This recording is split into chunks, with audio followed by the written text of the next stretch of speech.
I'm in some random assuming strip mall today to go to the chocolate museum, guys. Let's go head on in, have a chocolatey good time, and let's see if it lives up to the other chocolate museum I visited, the one in Hershey, Pennsylvania, the Hershey Story. So links below if you want to check out that video, but let's go head on in and have some chocolate. So as soon as you walk in, you're greeted by all kinds of wonderful goodies. All the way down, guys, there's literally chocolate upon chocolate upon chocolate upon chocolate, and more so in this crazy little shop. We received 2 golden tickets. Awesomeness. And they have a little lounge area in the back. There's some really interesting chocolate flavors here. I love that. There's like literally like a whole crazy, like whole different wall shelf of literally all kinds of different ones. I know you guys are gonna like this one over here. They have Jack Daniel's bars, guys. $12.90 a piece for one of those. That's crazy. You can never go wrong with the different kinds of chocolate you can find. And of course, merch. A few more minutes, we get to head in that chocolate door. We just entered into a room of chocolate bars. Chocolate bars everywhere. On the left and have a seat. I got a seat for everybody. And don't worry, y'all, nothing much has changed. We're just doing it more industrial size scale, right? So the scale is increased, but that's about it. Right. These incredible places cover only 6% of the Earth's surface, yet they contain more than 1/2 of the world's plant and animal species. Rainforests possess the right kind of soil, hot temperatures, and humid conditions for excellent cacao growth. As we now know, chocolate begins with cacao, a natural, exquisite product that grows in harmony with man and the environment. Without rainforests, cacao and our favorite chocolates would be lost forever. Just know that the minute we as humans, right, through these Mayans, have chocolate actually chocolatey, the minute it's chocolate, we're using it to woo each other and for love.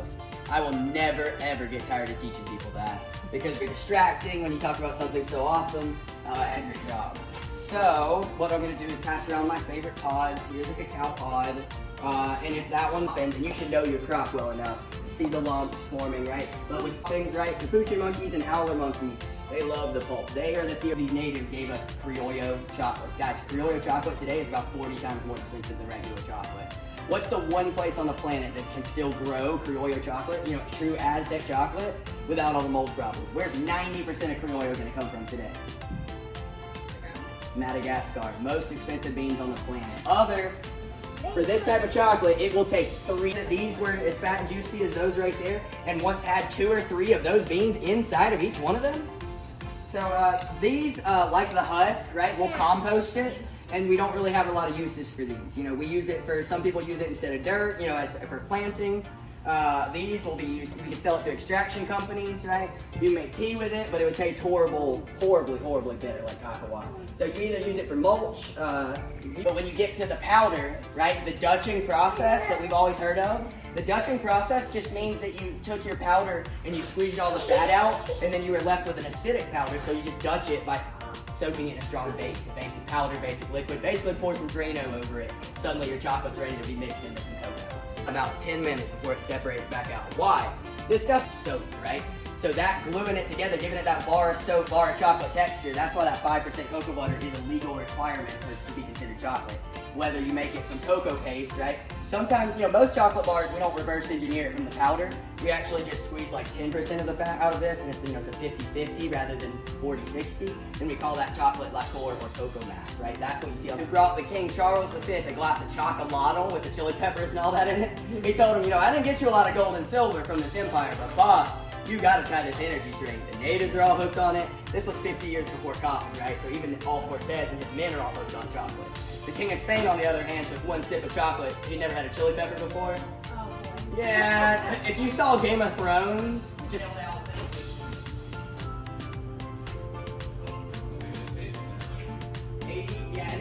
next thing we know, 80 years have gone by, and the whole chocolate trade the whole time was Spain and Mexico, Spain and Mexico, Spain and Mexico. No other European country was allowed to be a part of this story. If you're Anne of Austria. Also, the person we considered the world's first chocoholic. See that golden set of cups over there? 10-year-old Princess Anne was drinking 80 cups a day at 10 years old. So what's gonna happen is her roller mill. If you've ever wanted to touch a cold stone, right? You have these rollers and they are made of granite. Sometimes they're made of marble, but they're so cold all the time for the same reason that the surgical steel and the copper were used in the medical industry, okay? They're non-porous, so that's why they're always cold. So this nibs, loaded and crushed and flattened between these turning rollers. This whole roller will get coated in cocoa paste, and then if you're able to get around the back, there's a big flat scraper that points up, and then when these are coated, fully press it against the roller, and then the roller keeps rolling and it scrapes it up. It actually looks just like rolled ice cream when it comes off. This is the oldest artifact in the building, and it's from 1880 or so. This is a sugar mill, grain sugar, the powdered sugar. It's a Bauermeister. Probably the more boring machine. The motor would have attached right here. The sugar goes in, comes out here, gets ground up, then it comes out the bottom into whatever machine you have this with. On the conveyor belt at 90 miles an hour to Lucy and Ethel, shoving them in their pockets and eating them, and that great scene. Not even a Belgian chocolate. I'll hold this store. So, come on in. Please don't touch the chocolate sculptures. That includes your tongue and your teeth.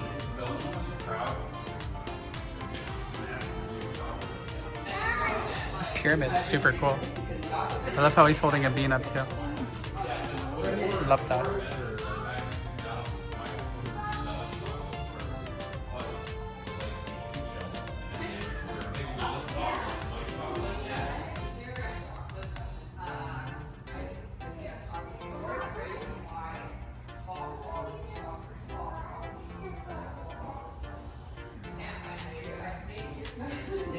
The detail on these is incredible too, guys. We love that. In Austria, they were about 5,000 sculptures, 5,000 probably for shipping as well as Austria, which I've heard is not a bad price by today's shipping cost, but this was up to 14 years ago. They've been in this building for almost 13 years. This one's incredible. The two artists that we commissioned them. This is so cool. They made all that money, guys. It took them 2 full years to carve. They have the 7 chocolate dwarfs. All chocolate and dwarfy. There's some cool stuff in here for sure, though. I love that they have Mr. Wonka in here. This is really cool. The detail on him, everything. Look at that hat. This is crazy. So cool. Chocolate samples. So you have the red one. Eat the red one. You can tell I didn't like it. Here's all the different ones they gave us. I like this one. That's my favorite. Yeah. Sorry, it's milk chocolate, 40% bar. Dark chocolate, 70%. Well, that was a super fun and informative tour. As you can see, I'm back out in the car. It was kind of a bunch of people waiting to get in, so I just wanted to close this out here. It was very informative. It was super fun. Like, they taught us a lot about how chocolate's made and like just where the different beans come from and different processes and like how it all came about. I mean, I thought that was pretty awesome and pretty cool. And then tasting at the end was just incredibly fun. Like, it had a bunch of small little samples, as you guys saw, and each one of them was so cool and so unique, and just you can taste all the different flavor profiles of each one of them. Like, it was really incredible. I mean, chocolate is such a diverse thing. I mean, there's so many different varieties, and then so many different ways to make it, and it's just so many different things of like the same, but it's not the same. I mean, it's so cool. Then the liquid hot chocolate at the end, it literally, like you said, it cleansed our palate and literally just got rid of all the crazy like chocolate pieces that we had before. I mean, well, that was super awesome and totally fun. So if you guys actually do end up wanting to do this, definitely check on Groupon before you go, because we literally just bought a Groupon and saved us a bunch of money before coming here. And honestly, I feel it was a way better deal, so definitely check it out. Well, thank you guys for watching. Please be sure to like, comment, share, subscribe here on YouTube, as you never know what other random things I might film for you. Love you all. Peace.